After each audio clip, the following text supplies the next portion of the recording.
folks, you know you're in for a treat when you hear that music because it means it's time for another episode of the Rec Poker Podcast. It's the Forums edition tonight. I'm your host, Jim Reed, Bluffsterini in the home game. And if you want to find out more about me, you can go to rec.poker/crew and you can learn about all the wonderful members of the Wrecking Crew. Why don't we just hear from a few of them right now and they can tell you all about themselves. I'm Chris Jones. You can find me 5B5 on Twitter or 5x5 on PokerStars. I'm John Somsky, and I am Poker Geek MN everywhere. I'm Keith Brandt, and I am Monkey System everywhere. I'm Kim Kilroy. I am Fergie56 on the home game and PetBat or PetBat33 on all other platforms. I'm Rob Washam, and I'm Rabman50 just about everywhere. And I also want to thank our fantastic sponsors, the Running Aces Hotel, Racetrack, and Casino, and website AMP. And I want to thank all our premium members for their support. It helps us so much to have you pledging that $15 a month. And it gets you access to the podcast, like our excellent fans here, Stuart and Joseph, who have been dropping some knowledge on us in the chat. And it's just one way that you can help us out. If you don't know what Rec Poker is all about, you've probably figured it out by now. We're kind of this crew. We're this group. We like learning together. We like sharing our love of poker with each other and with the rest of the world. And mostly we like just beating everybody, taking all their chips, and getting better at poker by studying together, but doing so in a positive way. So come join up for a free account right now. Go to rec.poker. All it takes is an email address and a smile. So it's Monday night, and like every Monday, we're chatting poker. We are taking a post from the Rec Poker forums, and we're going to talk about it here on the air. So this week, we are taking a post from Weeeee is the username. Weeeee is a recreational player, like many of our members, who is kind of struggling with putting in the volume. And we hear about this a lot when people are talking about putting in the volume, talking about sort of getting to achieve the long-term goal of actually realizing their variance. So for most recreational players, this is just not going to happen. You're never going to play enough hands to be to actually get the big picture unless you're just playing a lot of poker. Professional players play all the time. They don't have other jobs. You know, they famously neglect their loved ones and themselves. It's a real commitment in your life to put in the kinds of hundreds of thousands, millions of hands that it takes to sort of get to that level with it. But that's not what we're doing. We're recreational players. We like getting better. We enjoy winning. But we have to balance it with other things in our lives. So Weeeee says, I work full time. When I get home from work, I'm tired. I have dinner with the family. And then even if I do have time to play, I'm not at my best. He's not feeling alert and focused and ready to play his A game. He's not enjoying the current volume of play and feels like he doesn't have the ability or time to invest in it, what he'd like to. So he's looking for some tips, or maybe just some folks that are kind of sharing their own experiences in this way, how to balance a life that includes a love of poker with other parts of your life. And there's some great responses in the forum post. So one's by the head dog, Steve Fredland himself. And I'll start with this one and then I'll throw it open to the panel here. So Steve says, thanks for this post. I think it's an important one. My first question to you would be, why do you play poker? And, there's a number of great responses here. And Steve goes into more detail. This is something Steve's so good at. But it really is the most important here. Why do you play poker? Like, what are you hoping to get out of poker? Why is poker fun for you? Is fun even while you're playing? So why don't we just start right there? Sometimes it's hard for us to think about, like, how do we judge success in poker, for instance, because we're recreational players. And I think when you're a professional player, you keep score by the amount of money in your wallet. But as recreational players, we have to have a different way to keep score. John, do you have any thoughts on that or other parts of being a recreational player? Well, yeah. So I think it really does come down to what Steve said. Why do you play poker? Very few recreational players are playing in order to make a living from it. most recreational players look at their bankroll more as a poker budget than an actual bankroll. Now, you also have to figure out, okay, so what is it you like about it? I'll talk about myself for a little bit because I actually know what I try to get out of it. For me, it's a sense of competition. It's a way to play a game and enjoy myself. I would not I don't enjoy going and putting $100 down on red and spinning the roulette wheel. It's not just the gambling aspect. It is the competition. I like to play in games where I feel it is at least conceivable I could have an edge. Whether I do or not is debatable, but it's at least conceivable I could. So for me, that's what I'm trying to get out of it. Now, what I get out of it, that means I don't want to just go and play badly. If I'm really not feeling it, I don't go and play poker. And it's not so much that I don't want to lose the money. It's just that for me, if I'm not going to play at least somewhat competently, it's not an enjoyable experience. It's not what I am trying to get out of it. So what that ends up being for me is I am very swingy, particularly in the amount of live poker I play. This weekend, I played for the first time live this year. And I could tell I had some rust I needed to shake off. So what I tend to try to do is I play in bursts. I try to get a weekend where I can play 2 or 3 times, or I get a month where I know I'm going to be able to play several times. And then I might not play for another month or two, live in particular. I always, make time for all of the rec poker games, of course.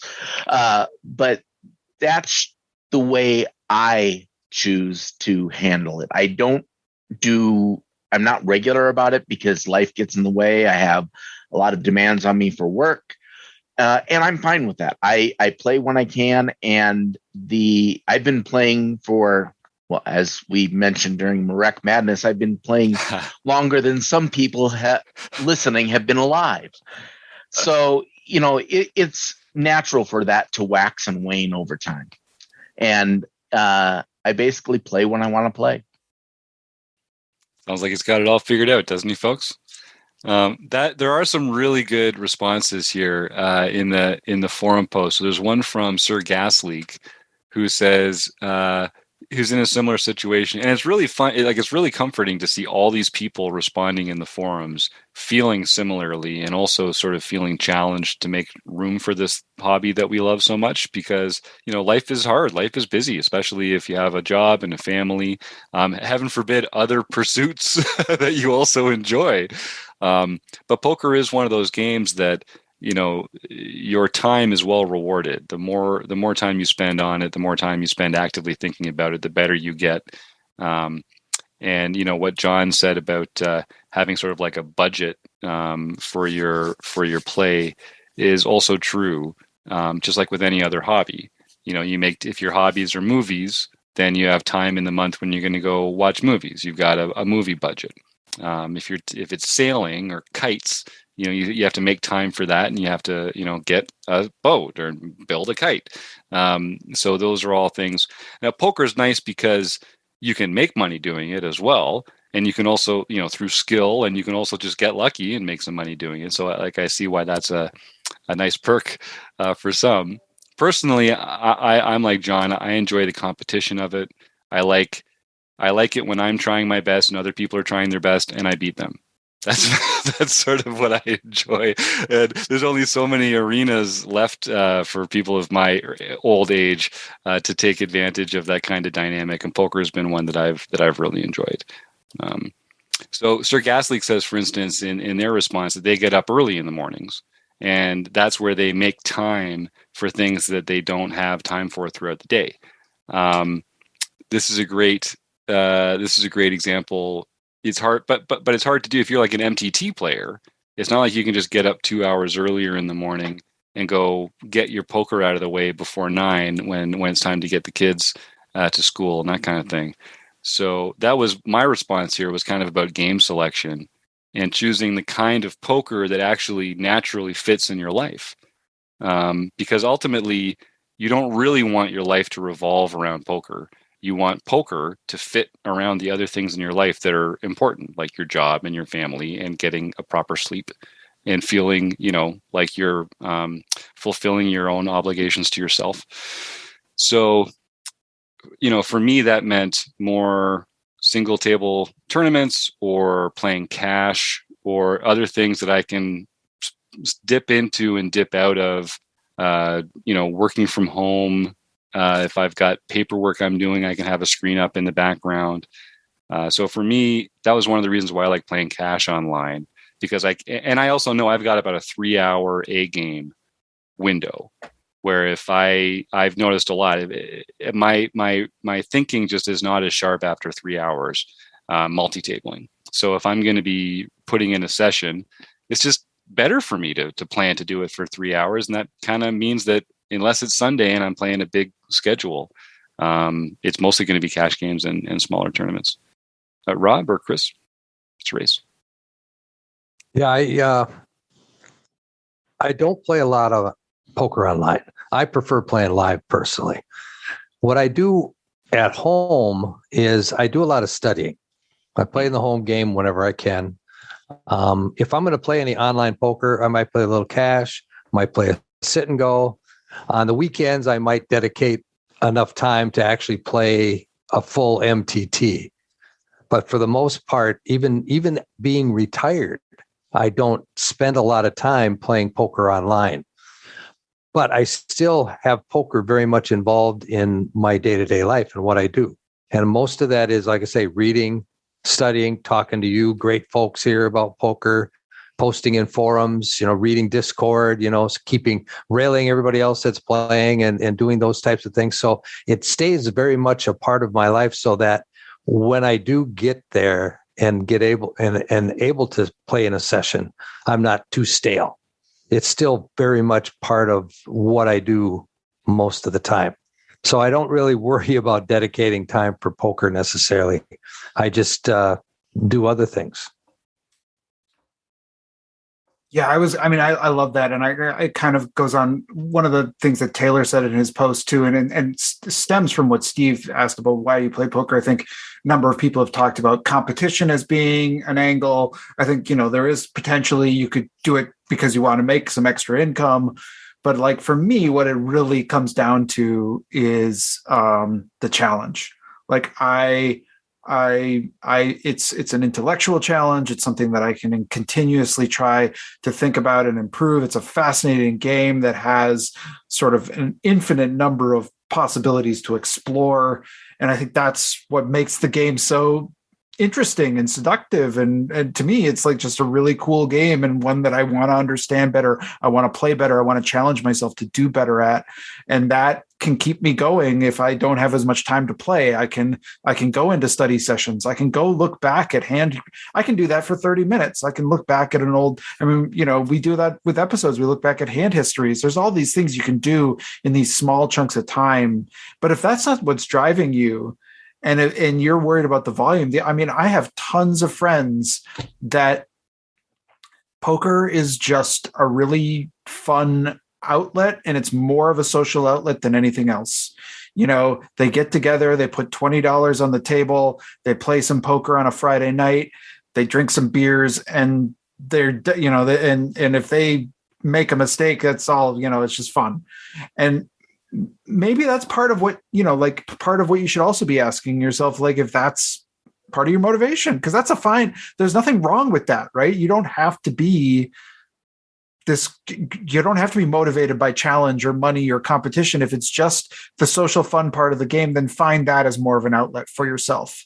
Like, don't go play in really hyper competitive card room environments where you're going to be up against people who are taking the game very seriously. Find yourself a home game with some friends where you can just, you can shoot the shit and, be done with your life. You can just move on. So, anyway, just really identifying what your motivation is and then finding the right outlet for it, I think is the right approach. And I think it was Torinar is the member who mentioned earlier about getting up earlier. There is a great response here from Sir Gas League as well. And Taylor Moss, who most of our listeners will recognize, also says, it's something that he's been going through himself a lot. And the best advice he can give is to use this, build a structure that you can follow and have the best schedule for yourself. So Taylor says, I work 40 hours a week, have a family. I'm in the same boat for a lot of these issues. And he even overloaded himself with online volume back when COVID started. And he says, here's what works for me. Study more. This has helped keep my motivation high, but I can very easily control my schedules. This is kind of like what Chris is talking about. I could study 1 hour, then go watch TV and get to bed at a reasonable hour. 2, define a play schedule. Know when you plan on playing, what you plan on playing, and how often you're playing. Taylor tries to play only 2 days a week, play in shorter, late registration tournaments, gravitate towards turbos, but not hyper turbos. That's what works for him. And if you're having less fun, take a break. He says he's taken big hiatuses from poker before, not playing for a few months at a time when it became less fun.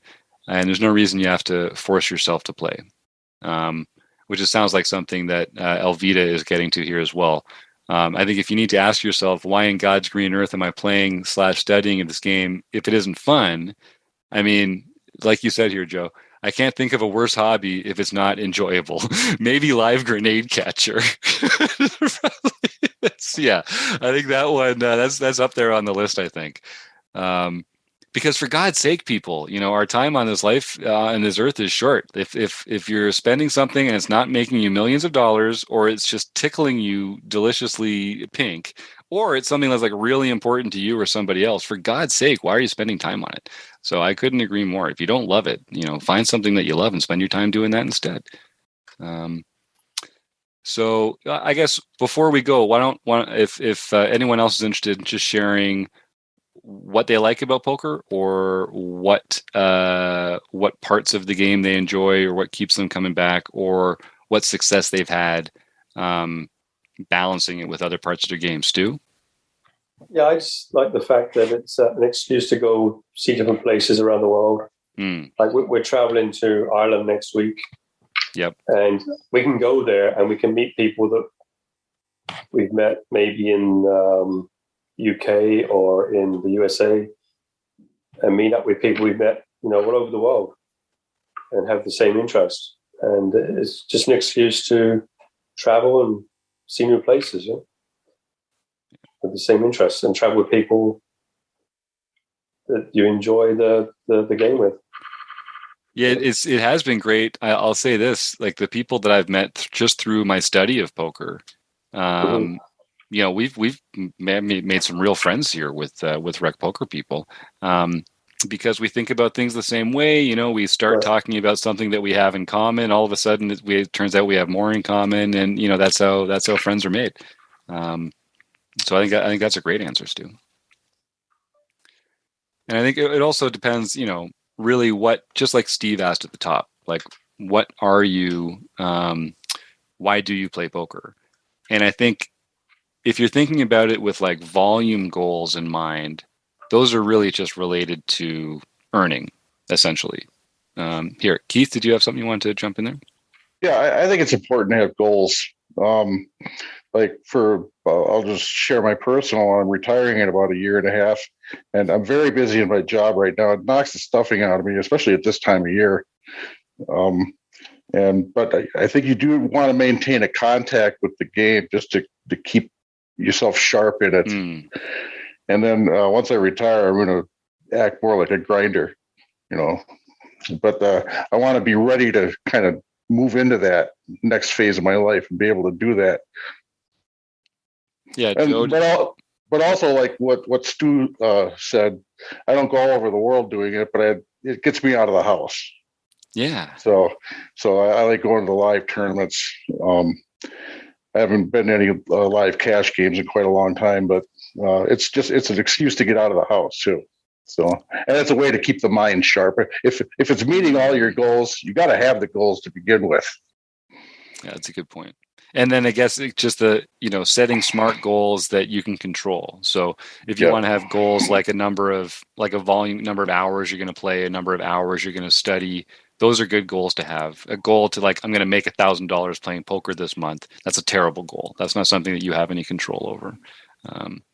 You want to have a goal like I'm going to play 20 hours this month, or I'm going to play 40 hours this month, or something like that. Something that you can control, because you might lose $5,000 or you might win $5,000. You don't know how it's going to go.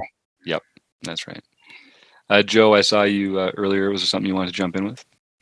Yeah, I just think too, maybe this sounds like a rec poker advertisement or something like that, but there's a ton of stuff out there to watch, and most of it is geared toward people who want to be crushers in playing poker. And I've never been drawn to those sites because I think they're unrealistic for most people in terms of volume that they could put in and time that they could put in. And if you listen to them too long, you start to feel very inadequate in terms of the time you're putting in, how you're doing, how much money you're making. And none of it's realistic anyway, because people don't make that much money playing poker, to be honest. It's so much easier to make money doing something else. So you have to find reasonable people to listen to make those goals for yourself, or you're always going to be jumping under the bar. I love that. I think that's bang on.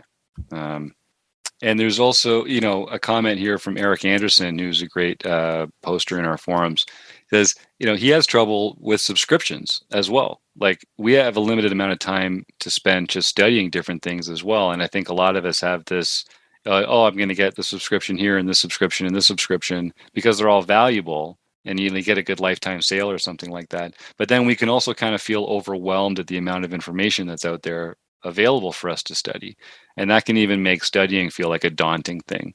So I'll do my own little pitch for Rec Poker. That's one of the things I love about our Learning with Partners program is you can get 15 minutes of free content from most of the elite training sites out there for free with your premium membership every month. A little taster's choice of all the different kinds of training available.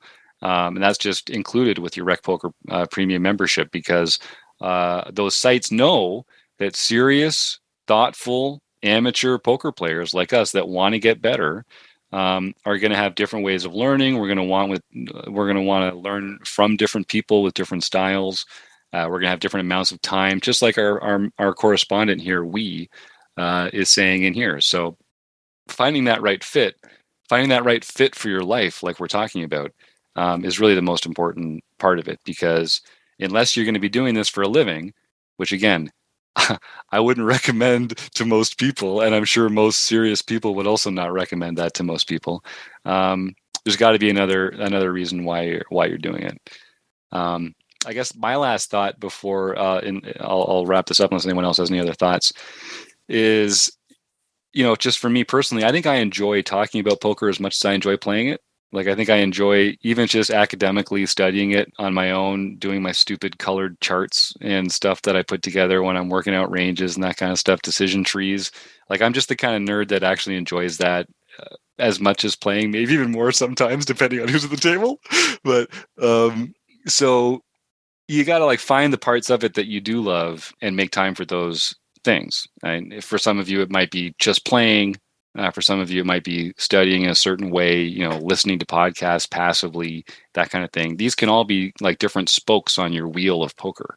And just find the way, find the room in your life that they fit, and voyage on and write in. Email me, jim@rec.poker. Tell me some success stories about how you've managed to combine your recreational love of poker with a rich and fulfilling life in other parts of your life, so that we can bottle it and go sell it. Go down to WSOP and tell people how they can not only be amazing poker players, but also actually enjoy the other parts of their lives. All right. Well, let me see. Is there anything else that we should get into here when we talk about volume and sort of expectations and how to make the most out of it? Doesn't seem like it. I really want to thank Weeeee for writing in here. This was great. And Steve Fredland, who responded. Also, some other responders here: Torinar, Gas Leak, Taylor Moss, Eric Anderson, Elvita, and then, of course, here, Keith, Rob, John, Kim, Stuart, Joseph, Chris, and you, the listeners. We did it. Talk to you again soon.